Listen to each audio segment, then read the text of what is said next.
말씀은 사무엘상 7장 7절로부터 11절까지 말씀입니다.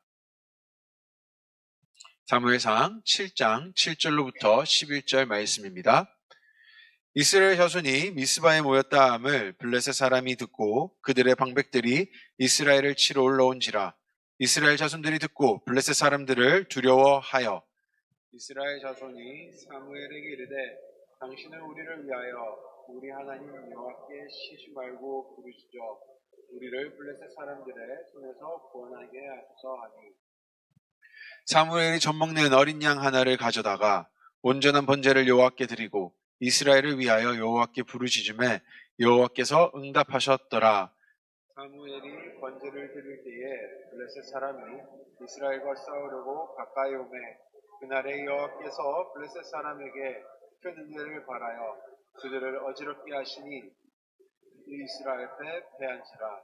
함께 읽으시겠습니다. 이스라엘 사람들이 미스바에서 나가서 블레셋 사람들을 추격하여 벳갈 아래에 이르게까지 쳤더라. 아멘.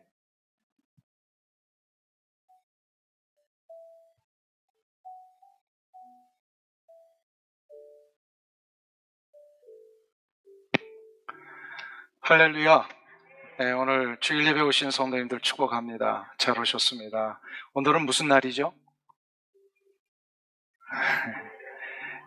우리 그 장식에 보셨듯이 오늘부터 주님의 오심을 기다리는 대강절이 시작되는 주일입니다.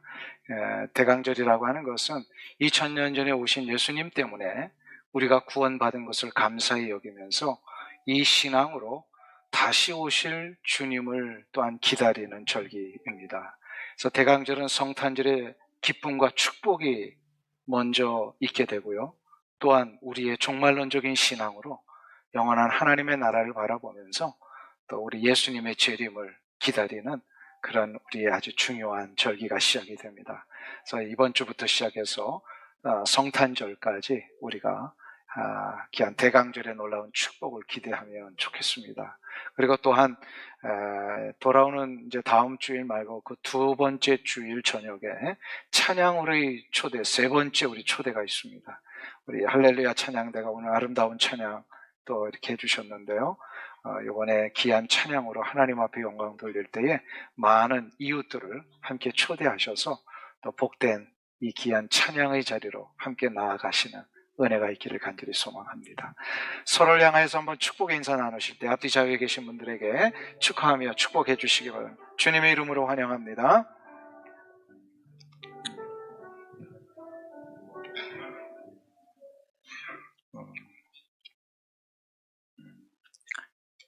주보에 실리질 못해서 제가 그냥 구두로 오늘 임명을 합니다. 지난주에 우리 세례를 받았던 김지선 성도님이 우리 할렐루야 찬양대 찬양대원으로 임명이 되었습니다. 그래서 우리 찬양대원들 환영해 주시고 이렇게 구두로 임명하긴 또 처음이네요. 하나님과 축복받으신 것 같아요. 하여튼 충성하시기를 간절히 부탁을 드립니다. 그 임명에 대한 내용은 다음 주에 주보에 나가겠지만 우리 함께 찬양대원으로 봉사해 주시기를 간절히 부탁을 드립니다. 오늘 함께 나눌 말씀의 제목이요.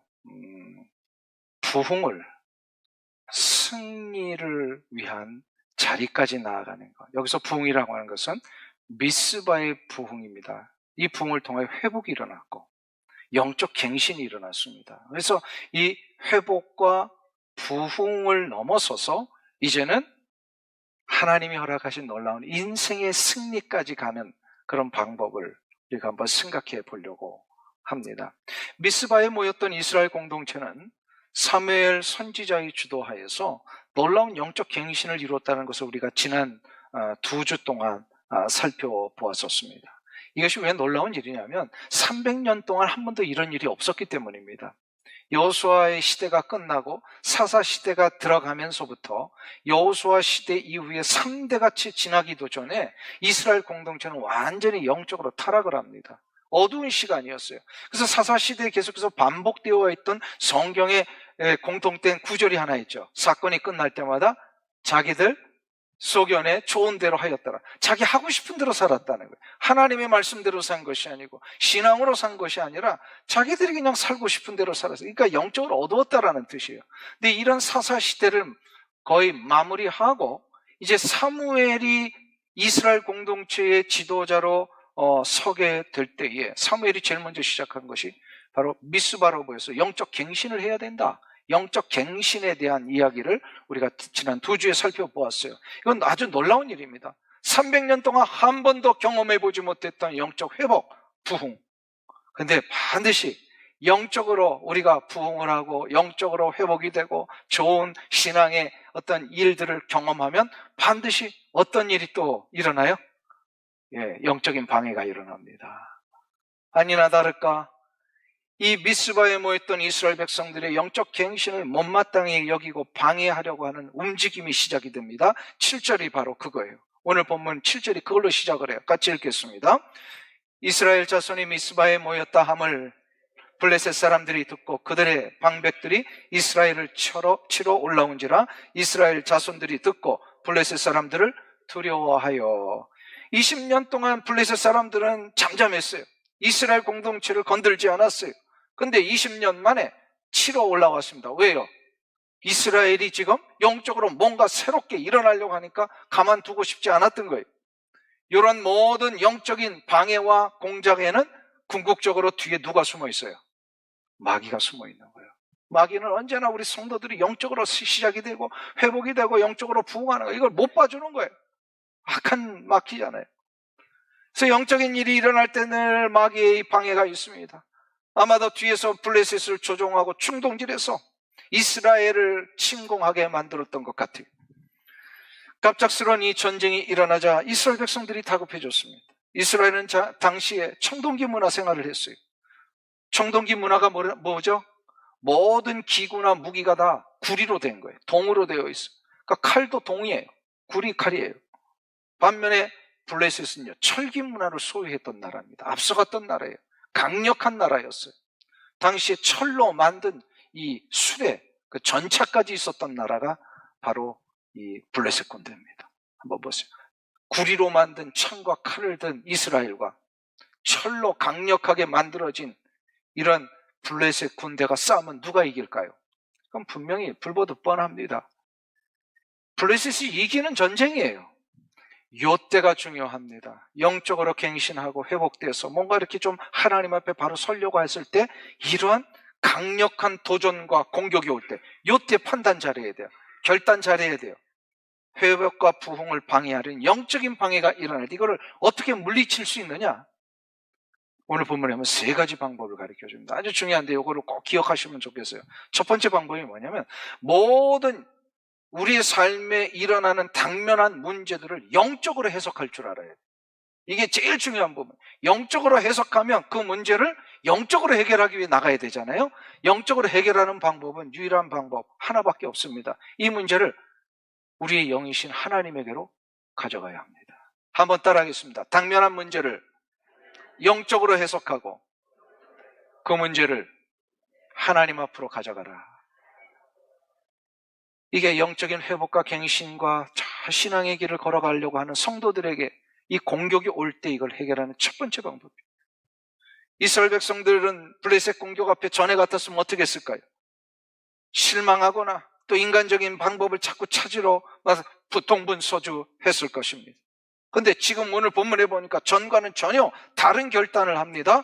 블레셋의 공격이 이게 그냥 전쟁이 아니라 영적 전쟁이라는 걸 깨달았어요.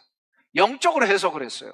그리고 이거를 영적으로 해석하니까 영적으로 해결하기 위해 나갑니다. 바로 하나님 앞으로 이 문제를 가지고 나갑니다.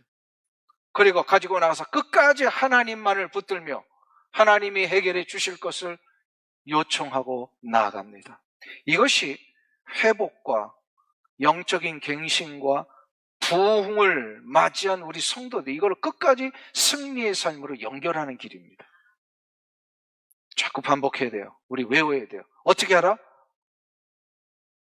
빨리 얘기해 보세요. 어떻게 알아? 1분도 안 지났어요.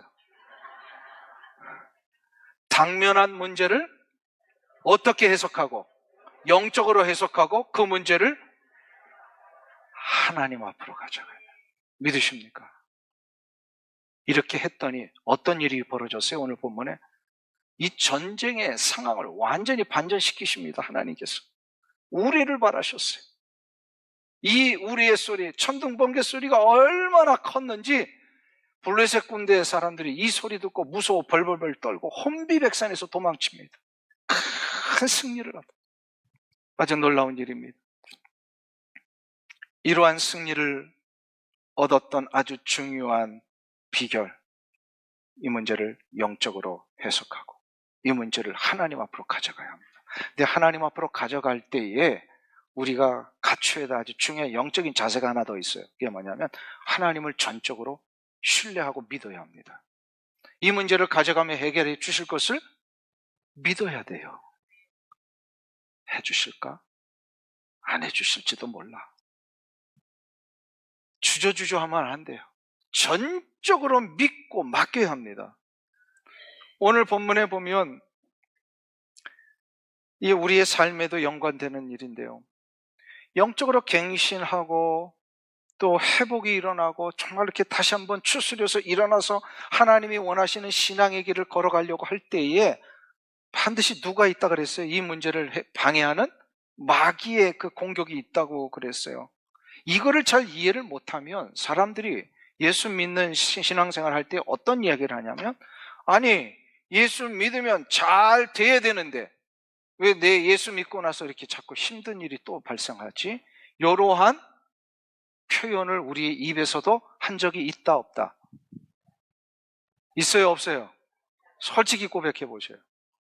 아니 예수 믿으면 잘 돼야 되는데 왜 자꾸 이렇게 어려운 일이 일어났지? 아니 내가 그래도 지난주에 주일 예배도 잘 드렸는데 왜 이번 주에 교통사고 났지?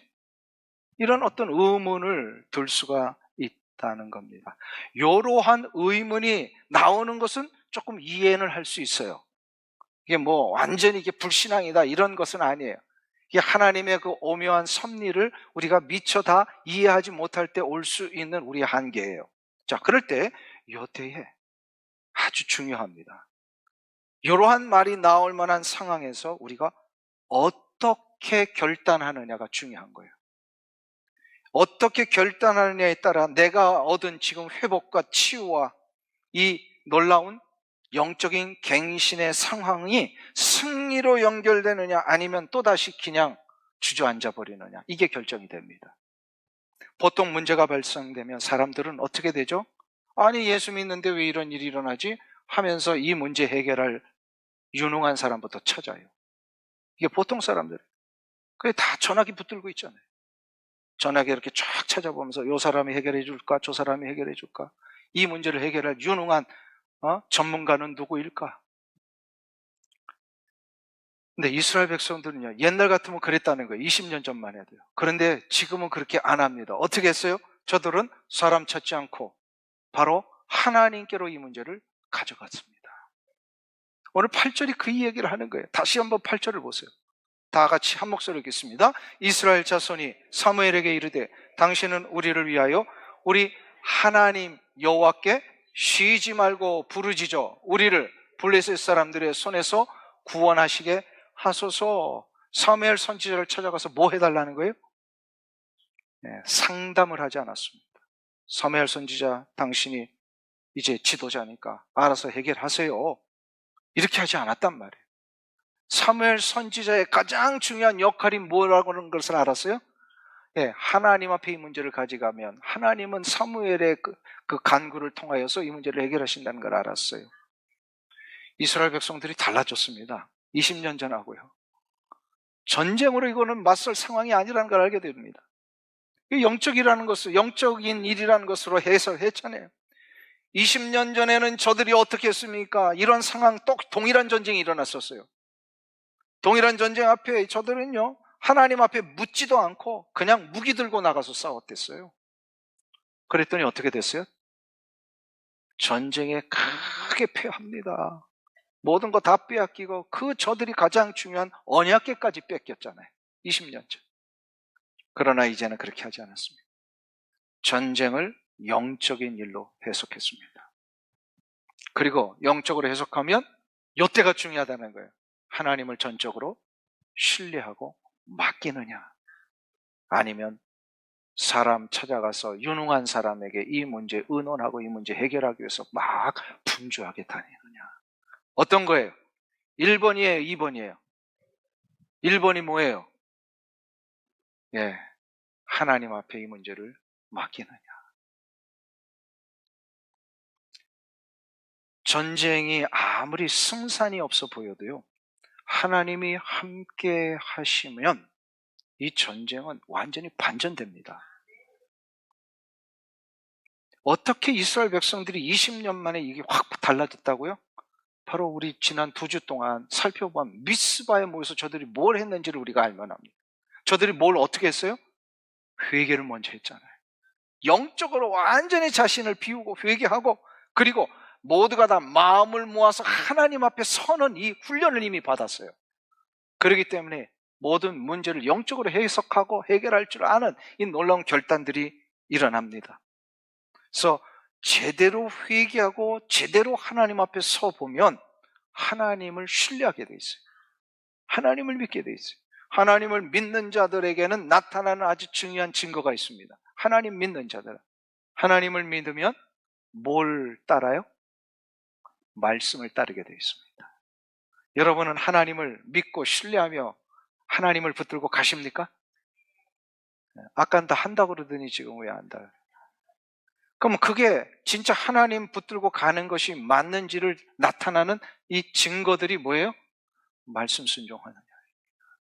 과연 나는 말씀대로 살고 있느냐. 승리의 길은 나의 판단이나 나의 능력이 있지 않습니다.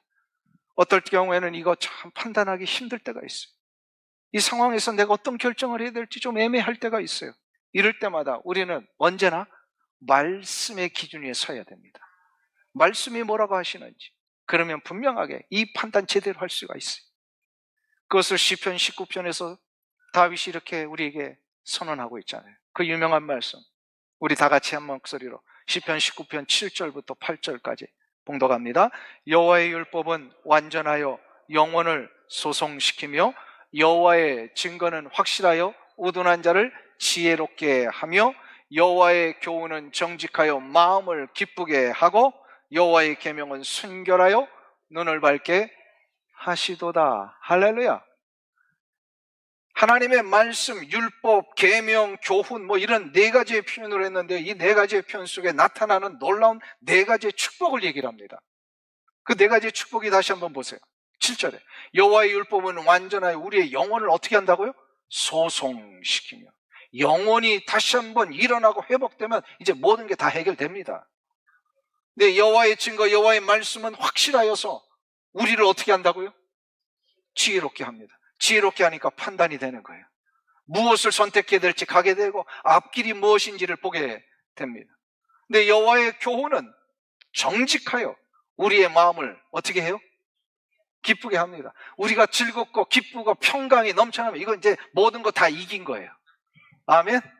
아무리 상황이 이럴지라도 내가 기쁜데 할렐루야. 이 모든 거 이미 다 극복이 된 거예요. 그리고 여호와의 계명은 순결하여 우리의 눈을 어떻게 하신다고요? 밝게 하신다. 분별력이 생기는 거예요. 이게 어떤 것인지를 바로 알게 합니다. 이 4가지 축복만 있으면요, 우리 인생은 어떻게 된다? 게임 끝이다. 세상 사람들이 잘 쓰는 표현이죠. 이제 다 이거 해결되는 거예요. 다 해결. 근데 이 4가지의 공통점이 뭐라고요? 이 축복에 어디서 나온다고요? 하나님의 말씀. 그래서 하나님을 붙드는 것이 바로 하나님의 말씀을 붙드는 겁니다. 할렐루야. 사랑하는 성도님 여러분, 영적인 공격이 일어나고 내 삶에 어려운 문제들이 일어날 때 첫 번째 방법 어떻게 알아?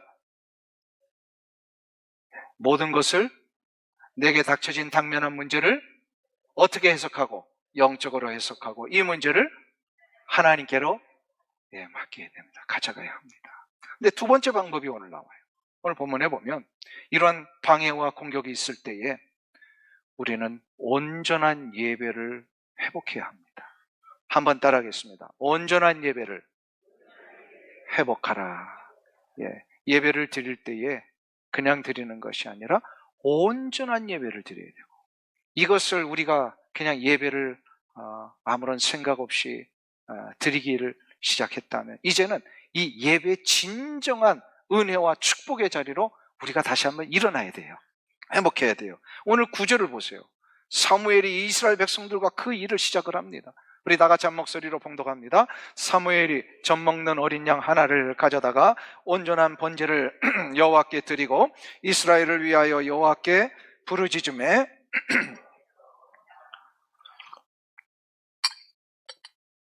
사무엘이 이 영적인 방해와 공격이 있었을 때에 사무엘이 어떤 일을 제일 먼저 했는지를 우리 한번 가만히 보세요.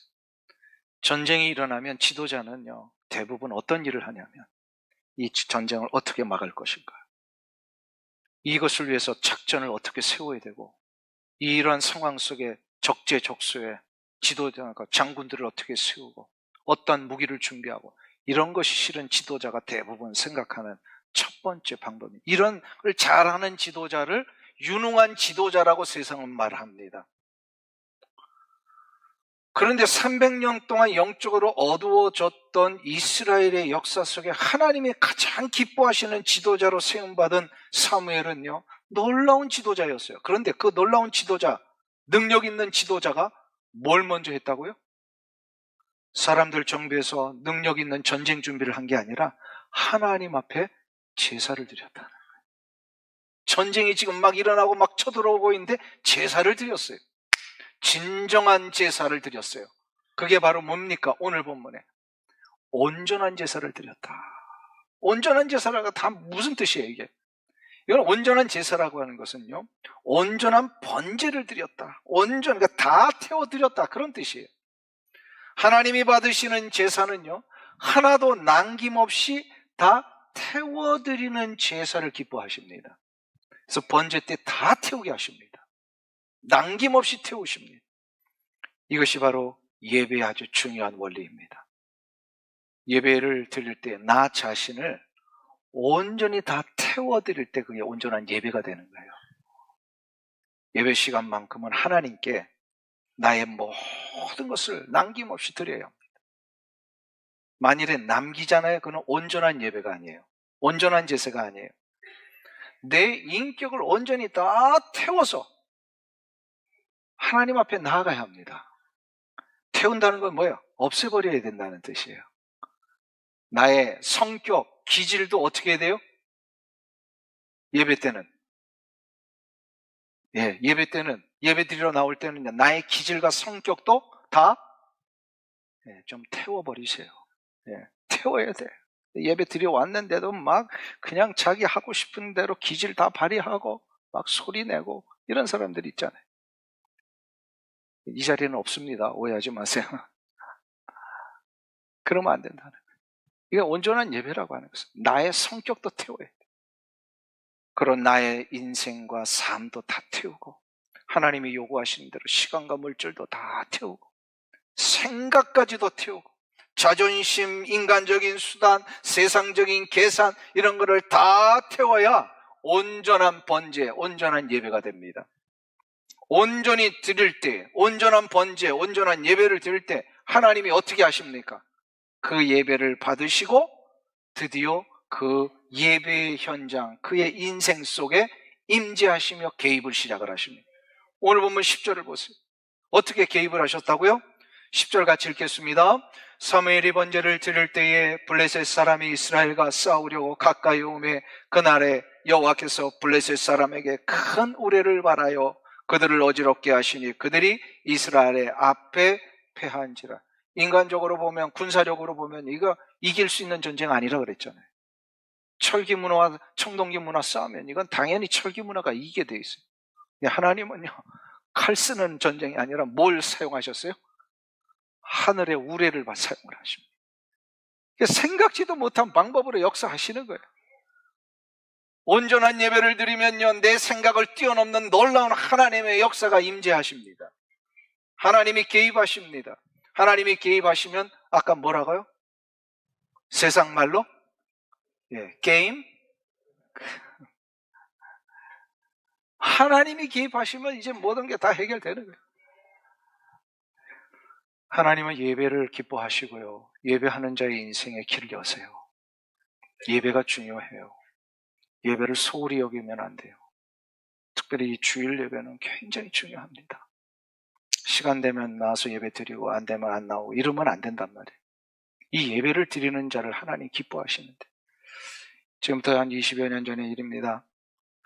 제가 동부에 있었을 때에 커네티컷의 하트포드 교회를 섬겼을 때에 그 교회에 어떤 한 유능한 젊은 기업인이 예배 오셨어요. 이분은 커네티컷 하트포드에서 네덜란드 계통의 금융회사인 ING의 그 부회장으로 섬기셨던 분이에요. 존 킴이라는 분인데 2세입니다.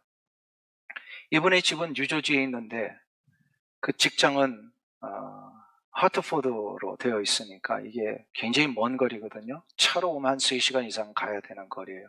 이분을 스카우트하면서 회사가 그래서 편의를 제공을 합니다.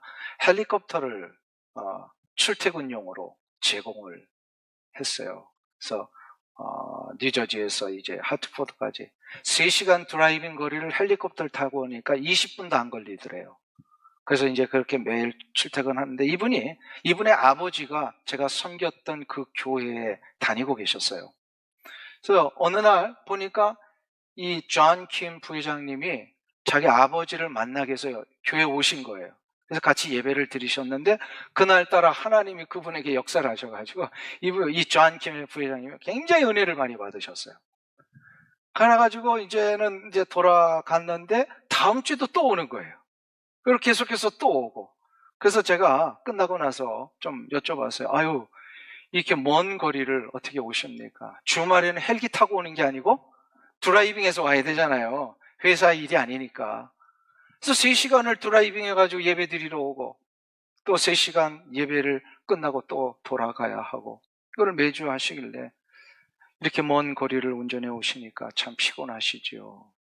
근데 이분이요, 이런 얘기를 합니다. 교회 때문에 교회 근처로 아주 이사했습니다. 그러는 거예요.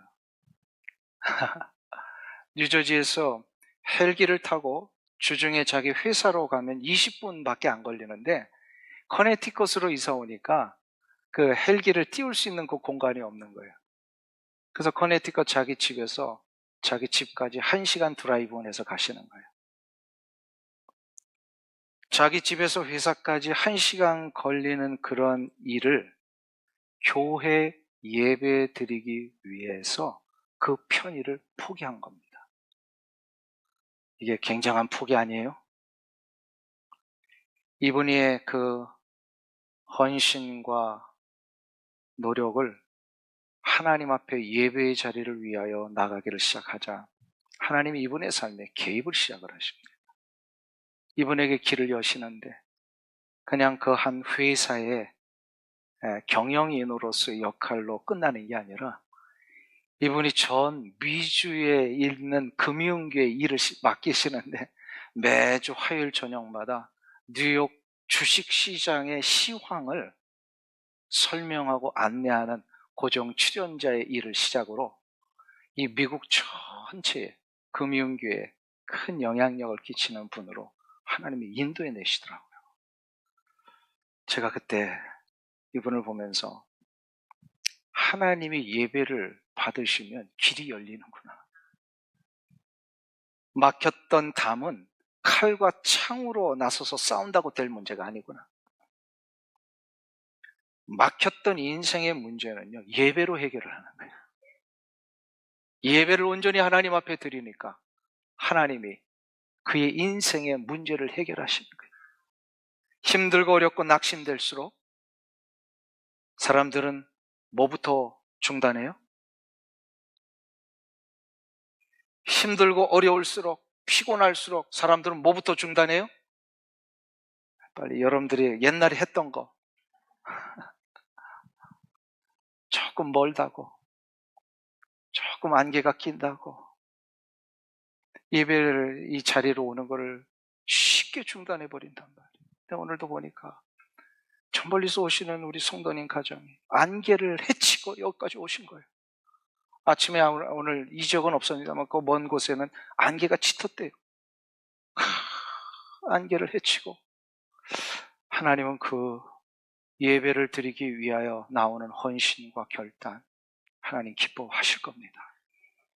하나님이 그 예배를 기뻐 받으시고 그 예배를 온전한 예배로 여기시는 순간 어떻게 하신다고요? 그의 인생에 개입을 하십니다. 하나님이 인생에 개입하시면 모든 문제는 분명히 해결됩니다. 근데 오늘 본문에 보면 한 가지 방법을 더 우리가 붙들기를 원하고 계십니다. 다시 한번 복습합니다. 첫 번째 방법 어떻게 하라고요? 내 삶에 일어나고 있는 모든 것들을 영적으로 해석하고 그리고 하나님 앞에 맡겨야 된다. 그리고 두 번째로 온전한 예배를 회복하고, 그런데 세 번째로 바로 모든 문제를 하나님 앞에 올리기 위해서는 기도의 자리로 나가야 합니다. 기도의 자리로 나아가라.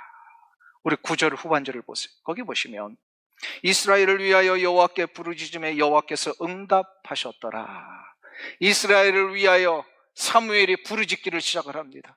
하나님이 이 상황 속에 역사하여 주옵소서. 부르짖으며 기도했을 때 하나님이 어떻게 하셨다고요? 응답하셨더라. 우레를 바라셔서 모든 전쟁을 완전히 끝내주셨습니다. 근데 여기서 제가 조금 생각을 좀 해봤어요. 과연 이 상황에서 사무엘은 어떤 기도를 했을까? 어떤 기도 제목을 올렸을까? 성경에는 잘 나오지 않습니다. 네, 예스노로 한번 대답해서 하나님 우레를 바라셔서 저 적들을 물리쳐 주옵소서. 이 기도 했을까요? 안 했을까요? 했을까요? 안 했을까요? 네, 했다면 그 기도 제목 들었겠죠. 근데 그 기도를 안 했던 것 같아. 하나님, 저 블레셋 군대가 철기로 다가오고 있습니다. 저들의 철을 다 분질러 주옵소서. 그렇게 기도했을까요? 사무엘은 하나님이 어떻게 적들을 물리쳐 주실 줄을 몰랐습니다. 그리고 어떻게 적들을 물리쳐 달라고 구체적인 방법을 구하지도 않았습니다. 사무엘의 기도는 아주 기도의 기본으로 돌아갑니다. 오늘 본문에 의하면 이 기도를 했다 그래요. 딱 간단하게 설명이 되죠. 이스라엘을 위하여 여호와께 부르짖으매. 이스라엘을 위하여 여호와께 부르짖으매. 우레를 바라여 달라고 기도한 것이 아니라 이스라엘을 구원해 달라고 기도를 했어요. 이것이 기도의 핵심입니다. 우리가 하나님의 간섭을 기도하면 하나님은 그 간섭의 방법을 결정을 하십니다. 네, 잘 기도를 우리 할 때 우리는 급한 마음에 자꾸 방법을 먼저 올리고 하나님 이 방법대로 해주세요. 기도할 때가 참 많아요.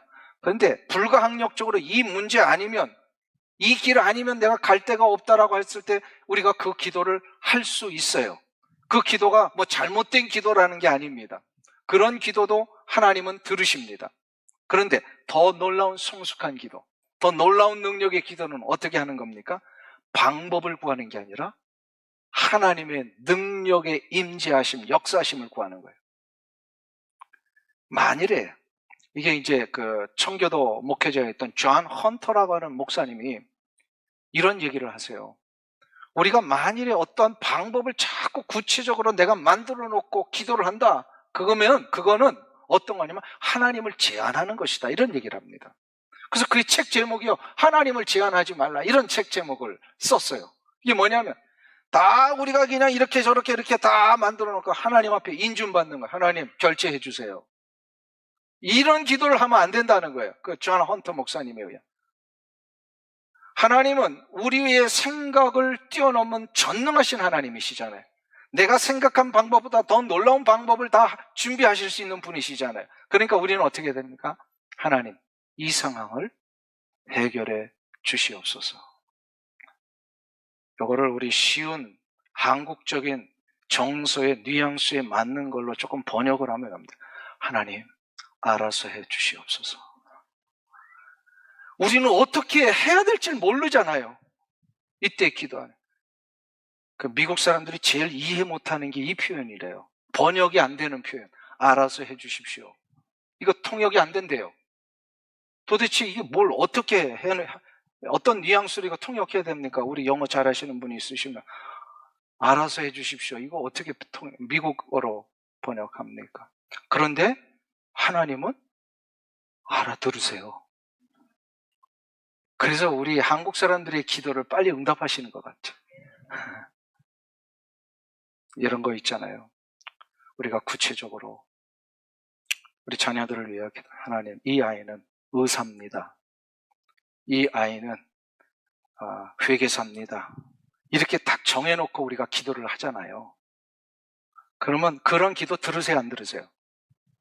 들으세요. 들으셔가지고 그 아이의 인생의 길에 의사의 길이 되게 하고 또 뭐 회계사의 길을 되게 하십니다. 그런데 문제는 뭐냐면 의사의 길로 끝나는 거예요. 회계사의 일로 끝나는 거예요. 그럼 로컬 지역에서만 살아요. 그런데 그 아이를 위하여서 하나님, 이 아이가 하나님의 영광을 위해서, 하나님의 나라를 위해서, 미국을 위해서, 전 세계를 위해서 사는 인생 되게 해 주옵소서. 이 기도를 하면 어떻게 될까요? 이 아이의 인생의 바운더리는 온 세계가 됩니다. 어떤 기도를 하시겠어요? 하나님은 단순히 우리의 삶이 한 로컬 지역에서만 머물기를 원치 않으십니다. 우리의 자녀들이 이 오렌지 카운티를 넘어서 캘리포니아를 넘어서 미국을 넘어서 전 세계를 향하여 나아가기를 원하십니다. 믿으십니까? 그럴 때 우리의 기도는 하나님은 위대하신 하나님, 전능하신 하나님, 그 위대하신 손으로 우리의 길을 인도해 주옵소서. 이 기도할 때에 하나님은 생각지도 못한 우리를 바라시잖아요. 우리가 바라야질지 어떻게 알았겠어요? 생각지도 못한 세계를 향한 길들이 열려지게 됩니다. 하나님, 나의 육체를 하나님 만져 주옵소서.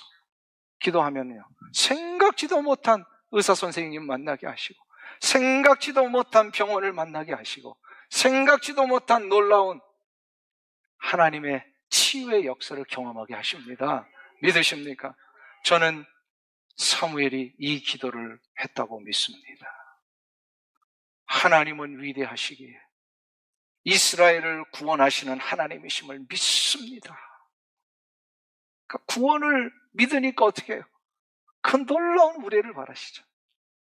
그래서 저는 기도를 짝짓고 달리기와 같다라고 표현하고 싶습니다. 제가 전에 한번 말씀드렸어요.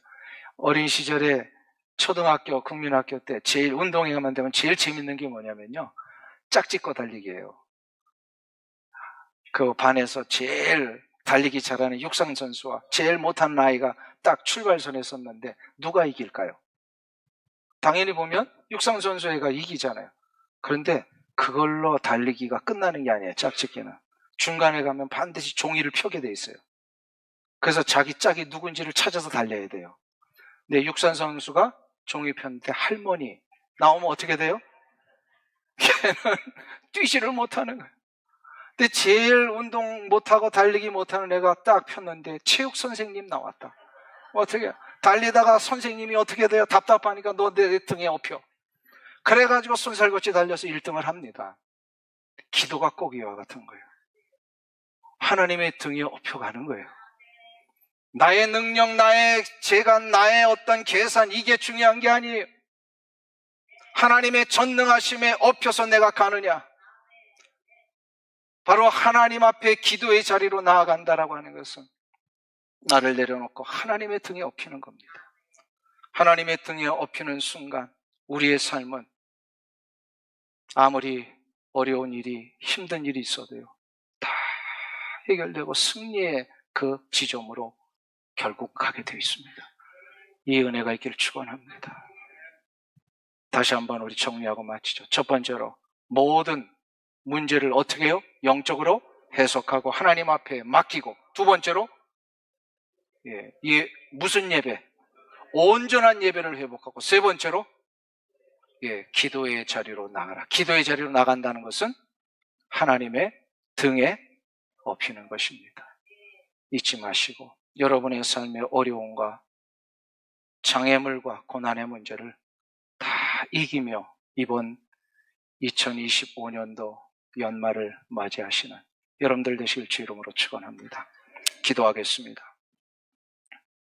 하나님은 위대하시기에 이스라엘을 구원하셨듯이 나의 인생에도 하나님은 위대하신 하나님으로 역사하시고 개입하시고 나를 승리의 자리로 인도해 주실 줄로 믿습니다.